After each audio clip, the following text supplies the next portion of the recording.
Hello, this is Blair Stanislao with the Happy Lion Center.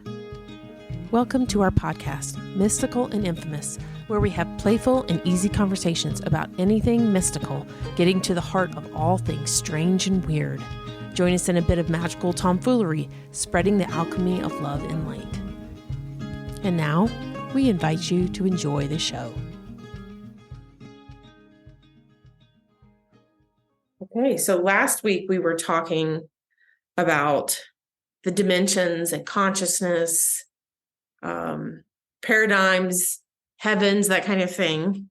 And this week we were going to shift our focus. I'm going to let you go ahead and say where you think the next logical conversation step is. When we were talking last week, we covered a whole bunch of stuff with regard to the healing work of Reiki, and William Rand broke down several areas that we need healing for in our lives. And I believe I listed out 5 of the areas in his master level manual for Holy Fire 3. And it was on page 45 that he says the Holy Fire energy is noticeably more refined and comes from a higher level of consciousness. And this dimension is in the formless realm. And I looked that up for his definition too, because I wanted to follow his thought as we talk about this. And this formless realm is beyond all of the other levels that are listed there. And there was 12. In Buddhism, I believe there are many more. I don't understand that because I don't come from that faith tradition, but there's many levels. I saw someplace where like 33, and I don't know if those are divided up into categories or quite how that works. I think they are, but I personally feel the same way about the numbers that you're talking about, as we have talked many times over about energy. Like it's very hard to nail down. So to me, the translation is it's a lot. It doesn't matter. It's a whole bunch. Yeah. And then there comes this place where that he talks about the ascended masters, the brothers and sisters of light, those who are helpers. They moved from that realm, some of them, into that second dimension in order to help those of us here to do the work of Reiki, to do that energy work or other forms of energy work. And I don't begin to know all of those, but I know that everything is energy. And so whatever we involve ourselves in as far as healing goes, it's going to be working with energy, not necessarily Reiki energy. But this formless realm is where these ascended masters or brothers and sisters of the light are, and some of them move in there to be the helpers. They also help at that level of those who have crossed over and maybe are stuck, but want to move on, and they also help them move on to get to where they need to go. But in that formless realm of consciousness, it says that everything originated there. So I think we're talking about the prime moving, the origins, the Godhead, if you will. Right. And I think that was the main thing that I got from that Holy Fire energy is more refined because it comes from that highest level. William Rand received that information through a couple of people that have been his spiritual guides here on earth, and they've channeled different messages for him, and that's where some of that has come from.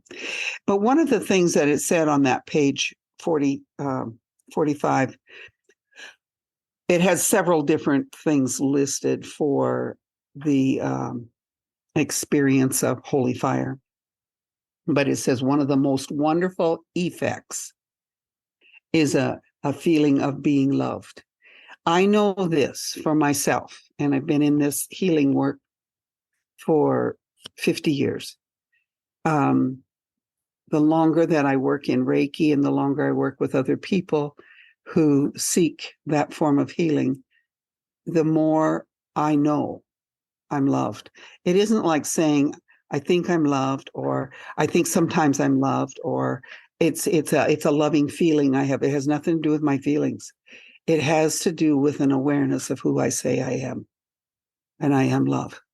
And it's like love, meaning you are love. Yeah. Yeah. It's come that love feeling that you're getting, or the love. I understand it to be the love vibration is you. It's your higher version. Yeah. Yeah. And that doesn't mean that I don't have other issues or things that I need to work on or that kind of thing. But there's somewhere inside of me, a change took place. And that change is an awareness that I am love. And that is what I will give. That is what the remainder of my time here on earth is all about, is that love that heals. And it does. It always heals. It cannot do anything but be loyal to itself, which is heal. Right.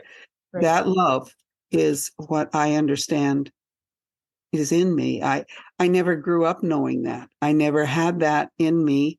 I grew up in an abusive home life, and a great big family who understands that we had that going on in our home.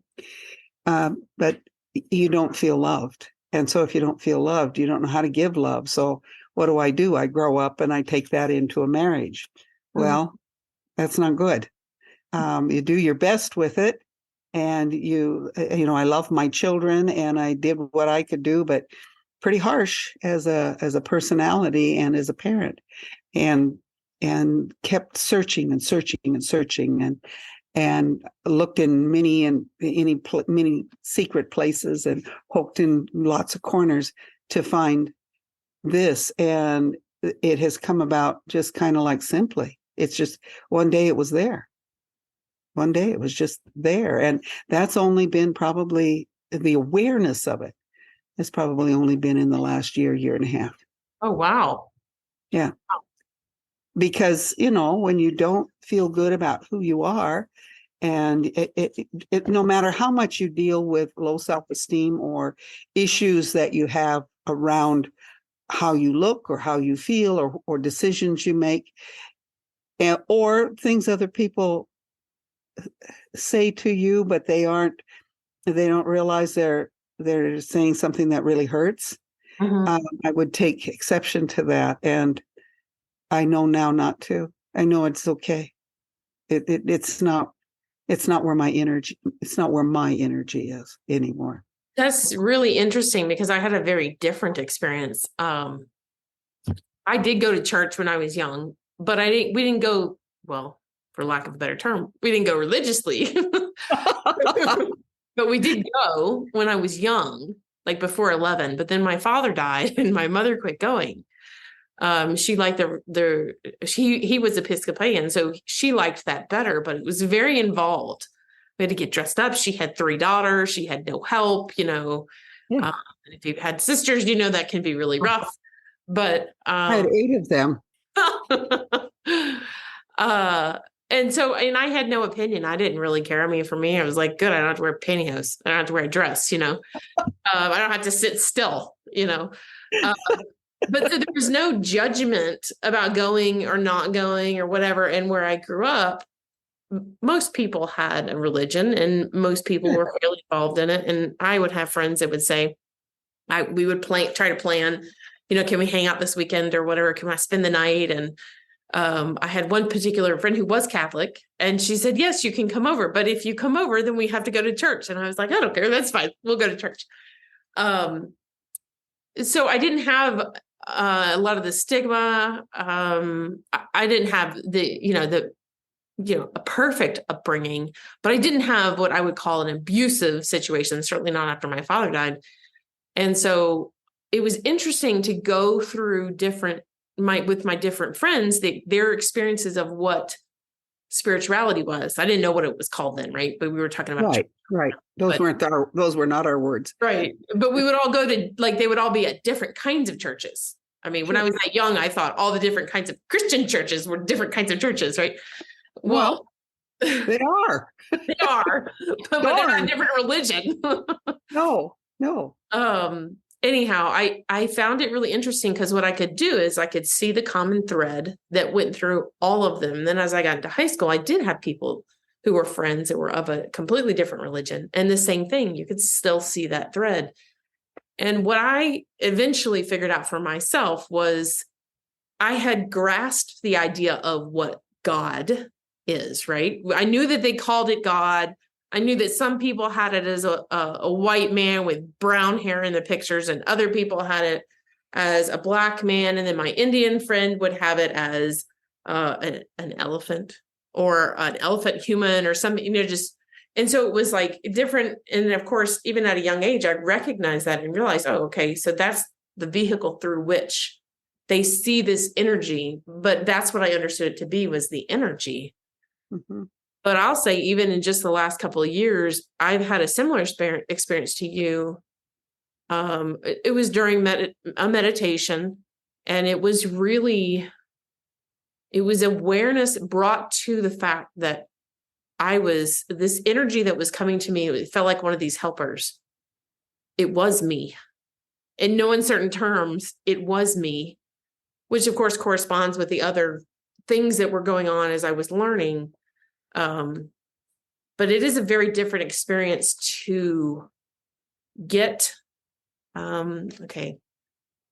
It's not like, you're right. It's not just a feeling. It's almost like a knowing. Wayne Dyer calls a knowing very different from a belief. Yeah. If we were talking about a physical thing, I would say it's almost like all the way through all of your cells and all of your, what do they call that? Empty space, the empty space between the particles. It's an awareness in those spaces, all of them, which is not a mental thought. It's not a sentence. It's not, I know that XYZ loves me, but yeah, it's a very, very different experience. And I would call that, at least on some level, a degree of awakening. It's not. And in my language, it would be a conversion. Oh, okay. Yeah. Yes. Okay. So maybe that's what I always struggled with, the whole idea of being saved, because I was watching this from the outside, and I would listen again to some of my friends who had a different experience. It was mostly Baptist, and they would say, they would be so worried about whether I was saved or not. And it was like, to me, I saw this as like, sincerely, worried about you. Yeah. Oh, yes. Yeah. Those who are worried about me, because there are, I just tell them, well, just keep praying. It's okay. I won't turn that down. Yeah. I don't know. Yeah. I had a hard time putting some of the parts together in the 3D world. So that part was hard for me to really process and understand. Yeah. And it's interesting because I always grew up with all the language and the definitions behind the language, and intellectually understood what it was that I had been given out through my life. And I'd had personal experiences that I knew better than to talk about them, because that's in that crazy world, right? You're not supposed to be a little kid and hear things. And that's, that's where they tell you can't think like that. You don't dare. But I did. And I just remember different points along the way, and they're very clear, of awakening, of being totally aware of the moment. And I have no idea why it would be at those moments, what those things were that created that opportunity. And I knew the language of love, and I believed it. And I believed it is the hallmark of all healing. I think when you have a doctor who loves what they do and believes in what they do, and they take care of you, they give that intention of love to you, whether it's through a diagnosis or or just spending time with you or prescribing medication. There's something in their need to be a doctor or a nurse or some kind of practitioner that is about love. It's about loving humanity and about wanting to bring wholeness for that person. Well, and the only way they know.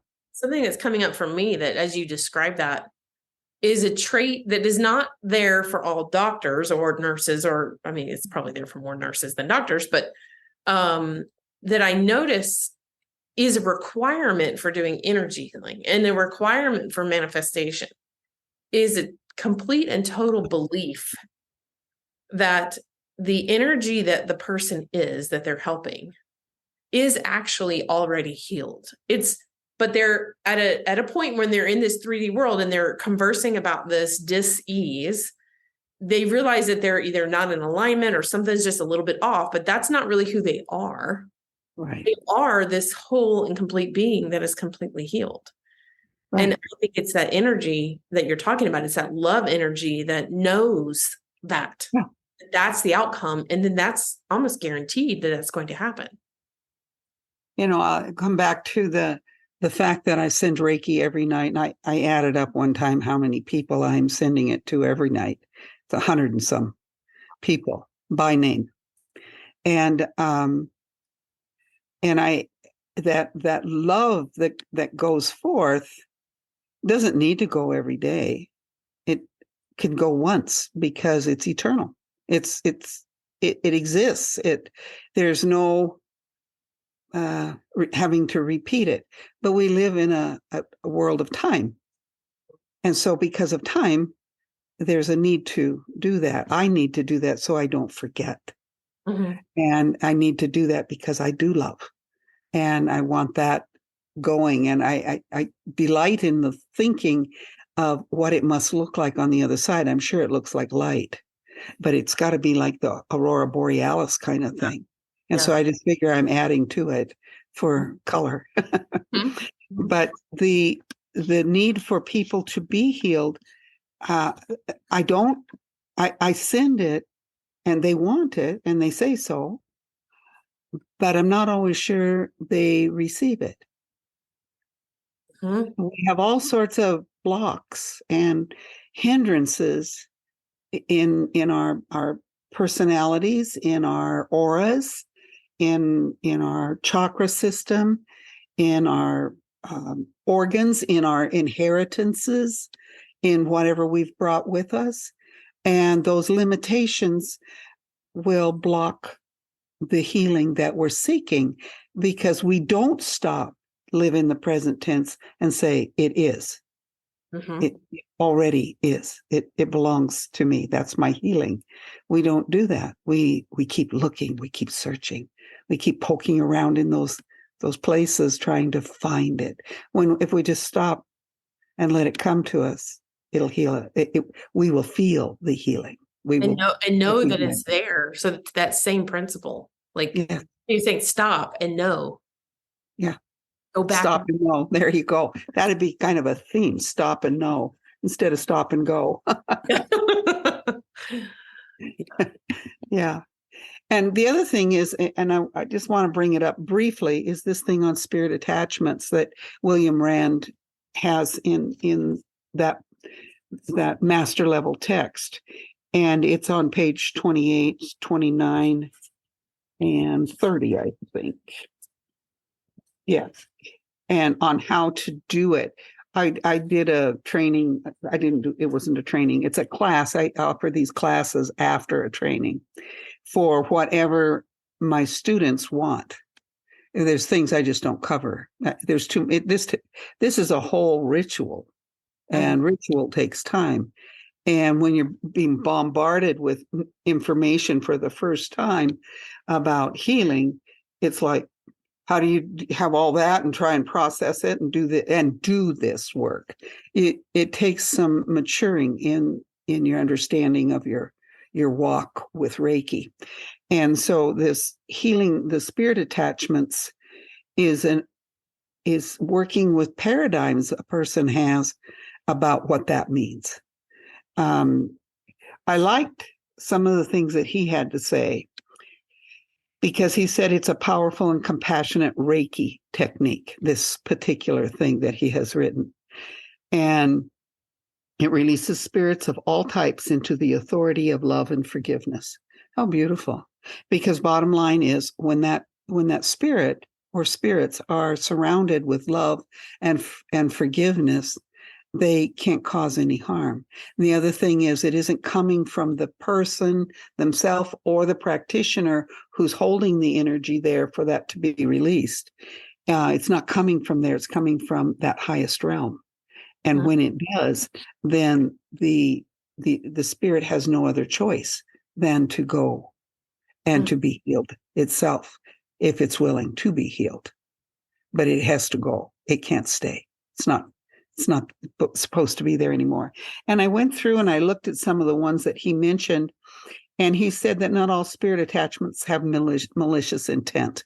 And there's an understanding, I would say, in Christianity that would say that they all have harmful intent. But I do know from healing work years and years ago, that's not true. He talks about some of them have crossed over and they're just confused. They haven't, maybe it happened really fast. Maybe they weren't ready. I felt that from my grandson. He couldn't figure out why he couldn't hang around with me, but you're not here anymore. You're over there. And that's where you need to be. And you need to figure it out. I can't do that for you. But they call them discarnate spirits. And then there's also spirits that believe they're helping the person. And they really are kind of meddling and interfering. And then there's the spirit that'll help a child or a person in crisis, and then they just don't leave because they like being there. They like that energy. And that's what it is all about. It's about the energy that I have or you have or somebody else has, and that spirit or spirits likes that energy and wants to find a home there. And that isn't where they belong. And so that's sending them to the light and the forgiveness and the love is the thing that will heal them. And that's what they're looking for. Yeah. That's what they're needing and wanting. I'm going to ask you a question that I know we have had this conversation before, but kind of dense sometimes. Okay. So what it sounds like you're describing here, and you have to keep in mind my background, where I've of course been around a lot of Christians and heard things like, angels and demons and then, I watch movies or whatever. So I have a concept of what people seem to think these things are. Yeah. You described it the first time I met you, you described it in a way that finally really made sense to me. Part of what I had difficulty with was that I was not raised in a home where words like angels and demons would be used on a regular basis. So it wasn't common language. So it was like all the other terms, it was like, oh, now I have to learn what this means. And there was no attachment to it. Like, okay, this is what it means to you. I don't know if that's what it means, but whatever.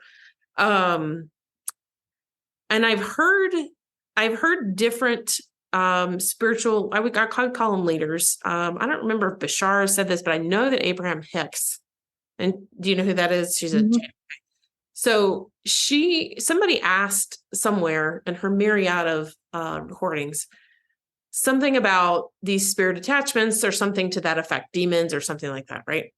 Yeah. But it's her answer was very similar to what I thought the answer was also for, do we need supplements or do we need medicine or, physical medicine Western medicine, right? And the answer essentially was, if you think you do, you do.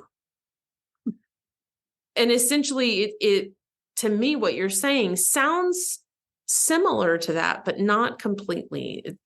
I hear you giving a little more credence maybe to the fact that there is not completely separate, but a separate in a way, a separate energy to these spirits or whatever you want to call them.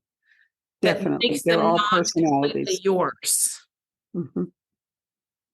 So how would you describe for someone who's like me and doesn't have the language or experience to know what that is?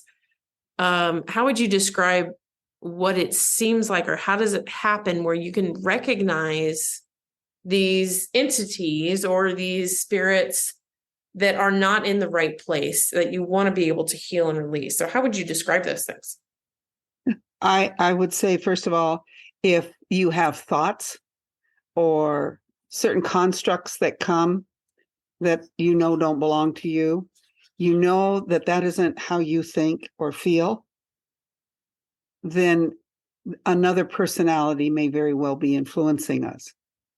And it might be just that this is a construct that has been let loose out there from some other human or some other type of being that's been created. We don't know. People claim they know, but we don't know. We don't begin to know on the other side what all magnificence and terror there could be. We don't know. We just think we do. We have this little bit of knowledge. And then there are people who do channel certain things and get certain pieces of information. And sometimes it just terrifies the peewadding out of people because it's not something they're comfortable with. Well, I'm not either. I don't want that negativity around me. But when it is around me, I can be pretty sure another personality is pushing, either to ride on my own energy and to influence me, or let me know they have these wonderful thoughts that I should embrace. Then they can be very helpful to me. We all have this pride that can get out of hand, and that kind of manipulation that can take place. It doesn't take us very long to realize, well, that was really stupid on my part, if we are aware of our arrogance. Yes. Now, those who are not aware of their arrogance, they almost have to have a 2x4 alongside the head, because it's just not real. And that's the other thing, that sometimes we'll say something and we'll think, I wonder where that came from. That doesn't ring right. And go back to the drawing board, and maybe it's okay. But then again, maybe when we're being pestered by something, we need to say, you need to go. You need to leave. You don't belong to me. Which is really very similar to the process that we wind up doing when we're doing healing. Yeah. Whether it be with Reiki or not, but you're just, Right. It doesn't matter if it's an entity or not, but it's an energy. Yeah. That doesn't fit. And I think we tend to think that all of these are a creature, a creation creature, when in fact it can be simply thought. It's energy, and it's been there for all of eternity. Once something's been thought, once something's been said, once something's been done, the energy exists, and there's no taking it back. That's where that transmuting makes a huge difference, where you take it, essentially, to me, it seems like you love it, right? You give it that creation energy, and then allow it to transmute into something else. Yeah. And so it's important to send that to the God of our understanding, that thought or that energy, that it doesn't belong to me, and I don't want it. I want mine, and I don't want mine stolen from me. I had it stolen for a long time through the cigarettes, but I don't have that anymore, and I don't want that there. And so I think it's really important that we send that to the light and the love for forgiveness and for healing. Being kind is always right. Right. And that was something I always felt like because I actually went to a religious school when I was young, like kindergarten through second grade, I think. Did you? And I'm sure that a lot of I think that foundation was there. Yeah. Whether, we had to go to chapel, and I didn't know what I was doing, but whatever, this is what we do. But neither did anybody else. But what I was learning was how to interact with the other kids and what was appropriate And their driving force was about love, and it was always to be kind. And I knew that that was right. So it resonated with me even as a child. Yeah.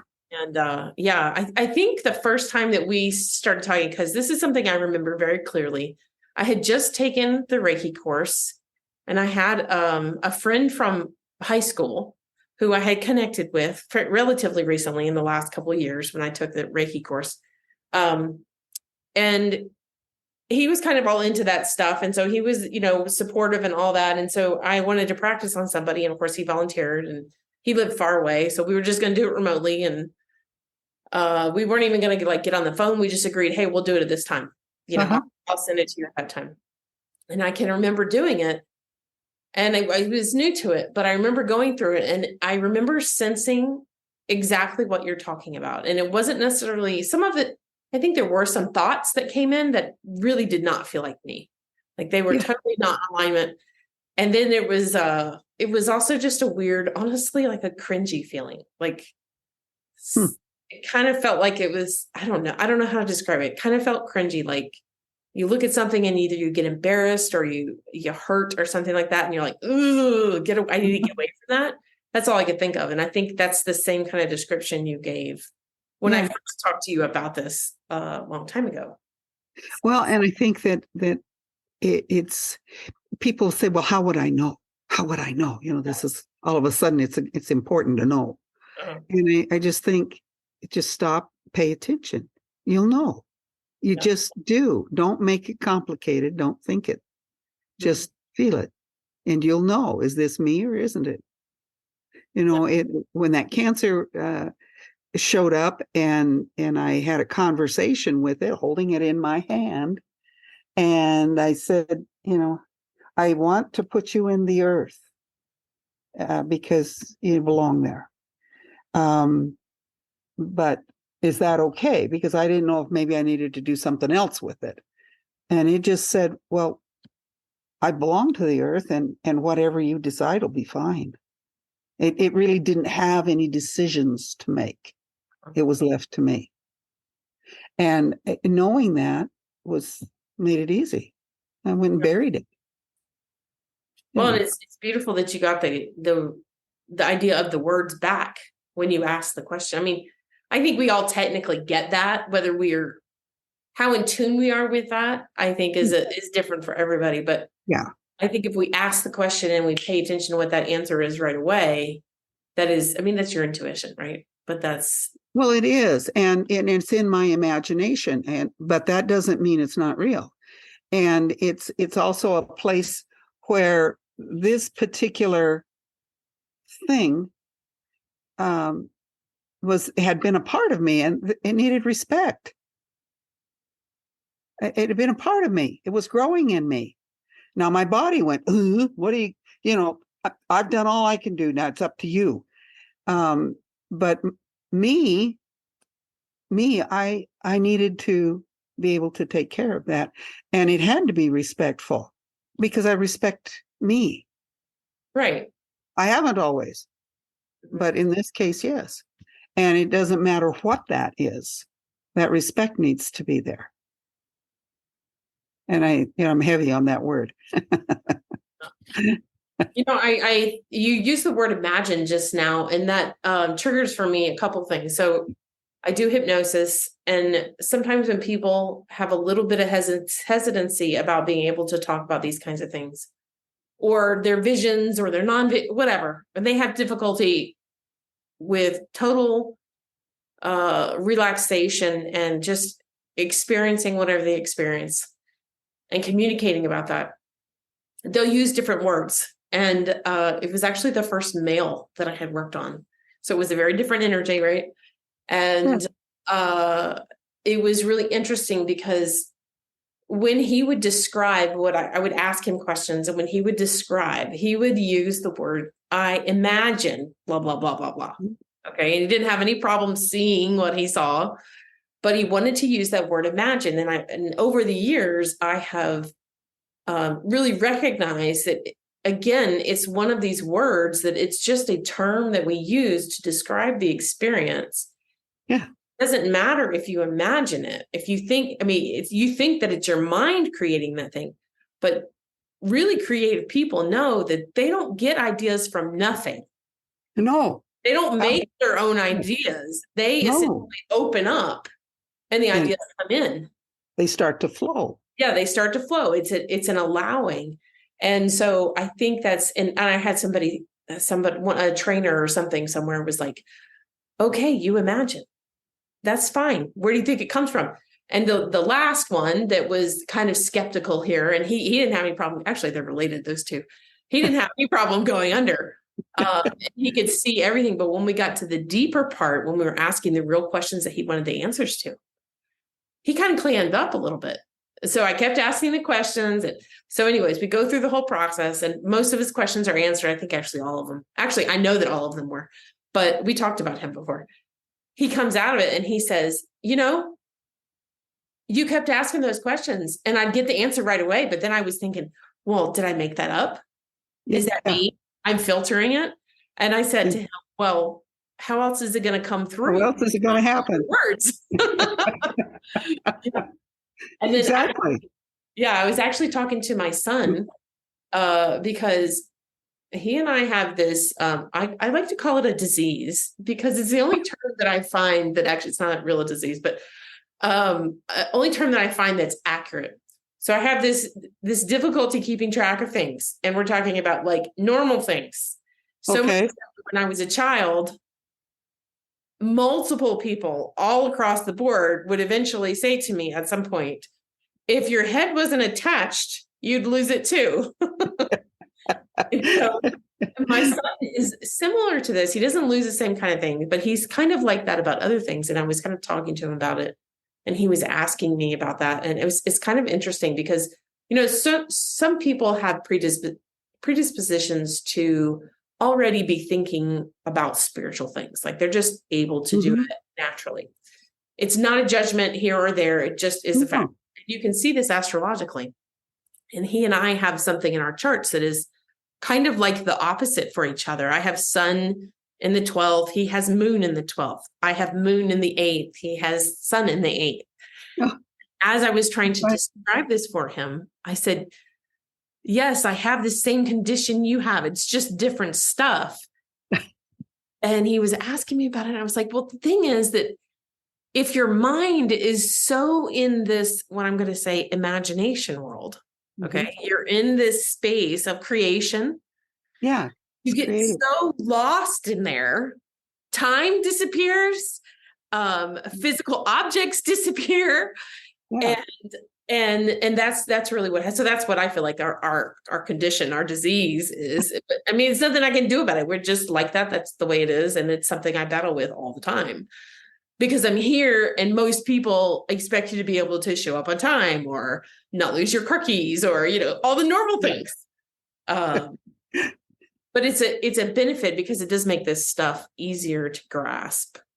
Well, and I think there are some very, very intellectual, logical people who struggle with the word imagination, putting it in the world of unreality. I remember when I was a little girl and I played with my sisters. I had 4 younger sisters, and I also had nieces and nephews, and I was in charge of the yard. It's where I learned everything about leadership you ever wanted to know, and then things you didn't want to know, especially about people. Yeah. Those people. Anyway, I remember we played and how real the play was. Oh, yeah. And, I usually we would agree on who had what part in the play and in the playing. I mean, if we were playing doctor, who was the nurse, who was the doctor, you get the doctor kit. If we were playing house, then we had the sleds, put the babies on for beds, and we had all this kind of stuff. So it was very real to us, and we all entered into it, and we'd tell each other what they had to say and stuff. And we had moved, and I think I was going into the 6th grade or something, and my little sisters were playing outside at this second place where we lived in La Crosse, and I went to play with them, and I couldn't enter. I couldn't enter the imagination. Oh, it was over. So that time had passed me and I didn't know when it did that. I was really disappointed. Well, scientifically, they describe that essentially as usually about age 7. But that's also the part where you were talking about it being so real. That's also the part that is the same belief that we were talking about with the doctors, where Yes. your healers know that you are whole and complete before you even Yes. come, right? Yes. So the They knowing see you that whole. makes it that way. Yeah. Yeah. But that's what manifestation is. You have to have that part. Yes. Yeah. Yes, and that there's something that's the imagination is some kind of gateway or portal Yes. for the relationship between the body and the divine, the physical and the divine, somehow. But it is harder for strong intellectuals that don't perceive spirituality in the same way in the feelings. Well, I would say for people who have their head in this world, really, if their mind or there's parts of them that are completely engrossed, and it's almost like being in a relation. It's funny because it's almost the same thing. It's almost like being in a relationship or a situation where you're so consumed with whatever's happening. It feels like this is the only thing that's happening, which is sort of what you were just describing as children, right? Yeah, absolutely. So it's Absorbing. almost like you enter, once you reach the stage where you're not able to go into the pretend play or your imagination fully, it's almost like you have totally submerged yourself into this 3D life. And this is your imagination. This is your role that you're playing. Yeah. And it's not until you are able to distance yourself from it that you can start to see, oh, that's my role. Yeah. I don't have to, that's not really who I am. No. Yeah. No, it's not. It's kind of cool. It is. I think that whole message in these healing, the spirit attachments, anytime we're working with that with other people, it's important that we call on the help from the brothers and sisters of light. And whoever your spirit guide is, or whoever your protector is. I have several, and I can see why I have them, and I can see their purpose in the work that I do. And I'm always just kind of surprised they just show up. I don't have to, like sit and meditate on it. They're there. It's because they know I need them and I need them now. And when I was going through that whole thing with cancer last year, I had 2 of them. They just kept showing up. One is a tiger that's huge. He's not my friend, and it is male, and he is a Bengal tiger, and he is wild.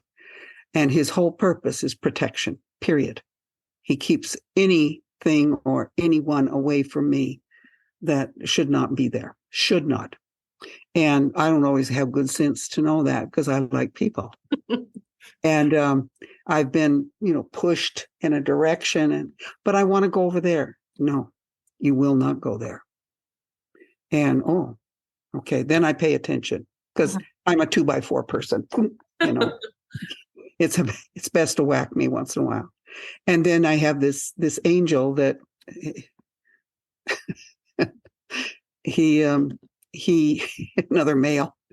I suppose it's partly because I'm an Aries, but he's a scream. He's a nervous thing. He's very anxious.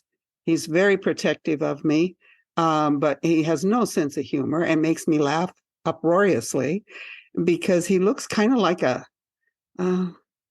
like one of those little wee people you hear about in Irish countryside, the little leprechaun looking guy. And I mean, he's all pointy. He's got pointy nose, and his cap is even kind of pointy, and he's little. And he just goes, and you can keep up. You can keep up. Now you get over here. And I'll say, well, that isn't what I said. All right. But he's a scream, absolute scream. And he's been with me all of my life. All of my life. It's interesting to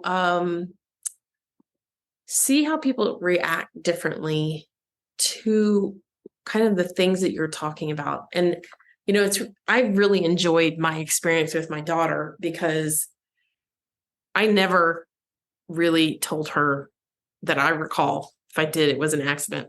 Never really told her whatever imagination she had going on in her head that it was wrong and stop doing that. I was like, why are you doing XYZ or something like that? And she would tell me this fantastical reason, right? Like whatever is magical. And I'd be like, oh, okay, well, I'll play along. And that sounds good. I'll go there too. And it's really interesting because what you're talking about when you're getting your guides are helping you, they're either encouraging you to go forward to a different direction or they're saying, no, don't go that way. Mm-hmm. The experience that I've had with her is that if we're in the same space and we're experiencing other people or situations that are similar to what I think the outcome is for what you were describing, which is we don't need to go there. It's not an alignment. It's not a good fit. It's not going to be good for us. Both of us will have a response. And usually she will turn to me, even at 14, 15, she turns to me and almost like I kind of know the kind of stuff that she's about to say, but essentially it's the same idea that I don't like this thing because blah, blah, blah. And she's gotten to the stage where she can articulate what it is she doesn't like about it. But I don't know that it even really matters. Like, does it really matter why you don't like it? If you're getting the sense that that's not the thing that's for you, then that's all that matters. Except that maybe she needs to sort through the reasons. Maybe. To have words. Let her talk. It's not that I don't let her talk, but I'm just kind of wondering if, the conversations we have about energy that's a natural evolution for her, right? To put it into language, and she loves language. And some people need a lot more words than others. Mm-hmm. When I ask people in the treatment room, okay, what do you have an intention for today? What would you like to have happen? Some people, oh man, it takes 15 minutes. Yeah. So I always allow a half an hour before and a half an hour after, just in case. And then others would say, no, I just want to feel better. All right. I don't need to know, but sometimes they need to articulate. And I don't need to know because Reiki's going to do all the work anyway. Right. Yep. And it will go there. It will go where it's needed. And it might not be where somebody who got a lot of words would like it to go. Mm-hmm. So I don't know. The phrase that, it does no harm, which I 100% believe, no doubt. I was telling you something one time. We were talking about this person who there was actually 3 of us giving her Reiki, and she had an injury. And we asked her what it was like when we got done. And she said, actually, it kind of hurt a little bit. And I said, oh, that's actually pretty good, because what that means is you're sensing energy. But it's not, I would say that I think my experience of it so far is that she described it as hurt. Actually, when I was at the Karuna Reiki class with you, the second time I got on the table, I finally was able to put into words, which I was starting to do prior to, but finally I'm completely confident now that there are feelings, whether it's in the body or thoughts or whatever you want to call it. There are feelings that I have sensed my entire life that I didn't have the appropriate words for. Some of the time, pain is the right word. Or some of the, there are words that are sometimes appropriate for it, but really what it is it's simply sensing energy. It's sensing the shift. And I want to hang on to it this time. That is really accurate. Yeah. And so the way I described it to her was, that's good. That means you're sensing the energy. She didn't wail out in pain or anything like that. She was totally fine. She was totally capable of explaining it to us. But I would have described my foot injury that I had when I first got Reiki on that. And I was so familiar with that pain that when she did the Reiki and it went in the exact spot, that I knew, oh yeah, I know what that is. I know where it is. I know what part of my body it is. And because I think I was sensing the healing, right? Like as it was going back to healing, and also when it hurt. Yeah. Dealing with that trauma. Yeah. Yeah. I don't think it's always, to say something hurts is, I think sometimes we're not experienced enough to know that it's not necessarily hurt if you genuinely ask yourself. Now, of course, if you're, you can't think about anything but that, it probably is pain. Absolutely. Yeah. We know we know pain is pain. Yeah. But sometimes we put that word because we don't have a bigger vocabulary for all those things. Yeah, that's true. I don't think there's much more to cover on that whole thing on healing attachments. I think bears repeating, though, with people whenever we talk about forgiveness. I'm going to be doing a retreat in December, and it's going to be on forgiveness. I've entitled it Following the Star, because it'll lead up. It's a retreat that'll lead up to Christmas. But I'm taking that whole mindfulness of Thich Nhat Hanh, and he has this mantra of, may you be happy, may you be blessed, may you, know peace and kindness, peace and love. Anyway, but you go through that, and the first person that you think on before you speak that is a person who loves you and you think highly of. And then you think on them, get a really good image of them, and you then say that little mantra. And I'll have all the people in the room say it. I mean, they can say the mantra together. They don't have to say anything about who they're talking about. And then, I don't know if it's the second or third one, you need to think on somebody you don't like, who doesn't like you, has probably crossed you, hasn't been nice to you, or you haven't been nice to them, and you just flat out don't like them. In fact, maybe it comes down to, I hate them. I hate their guts, And then we get to say, may you be happy. May you be, So I'm going to use that within the talk for the people there, because I think that it's really important to understand that forgiveness isn't about the person themselves or about what they've done. Forgiveness is about releasing my heart for the love and the kindness and the goodness that I have to continue to manifest. I think we could touch briefly before we end this on, part 2 there, where he's talking about healing the part that allowed the spirit to attach. Oh, all right. Because that's another thing I see consistently with all the different modalities of healing there's several things, but this is one of them, where if you're pulling something out or you're releasing a particular energy, that void that now does not have the energy that was there needs to be readdressed. So you kind of plant the seed of healing back in there, right? Yes. Actually, in the ritual itself, you go through the whole ritual. That is on page 29. You go through the whole ritual and address all of that and take that spirit out. And before I do the part 2 of that, which is the healing piece, I always ask the person, is it gone? Is it gone? And one gal said, there's still something farther down. All right, let's continue. And so we did until it was gone. And then you go back in and you fill that with the love and the peace and all the goodness that can ever happen, so that is filled up. It's sewed back together, because if it's in the aura, there may be a hole that it's come through. It needs to be sewed up so that the healing is complete. Mm-hmm. It isn't just leaving a hole there, because if we leave a hole, then it leaves an opportunity for that entity, that construct, that idea, that being to return, or even bring friends, or one of their friends can come. I mean, it leaves us open and vulnerable. We have to close that. It has to be closed. Yeah. And I think it's great that you ask them, because when somebody has done healing, whether it be on themselves or they're getting healed or what have you, and energetically it is completely healed, what happens is, it's been my experience that all of the energy that went towards that misalignment completely stops.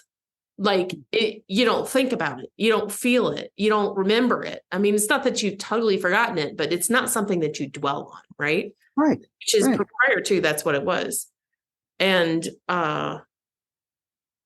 noticing that shift has been made when you're doing the healing process is I think it's really critical, because if they're aware that there's a part here that still needs to be worked on, and number one, that means they can sense the energy. But number two, that it does still need to be worked on. It still needs to be love so that it does heal and it does release or whatever it needs to do. Yeah. Yeah. And sometimes it's just a matter of the last piece. It has to go. Right. Uh-huh. Well, yeah. Are you sure? Are you really sure? Because I can hang around a day or two longer. Uh-huh. Yeah. Please, please, please, please. I mean, that's where it's very manipulative and needy. Yeah. But sometimes it's just the rest of the trauma. Mm-hmm. Something happened to cause it in the first place.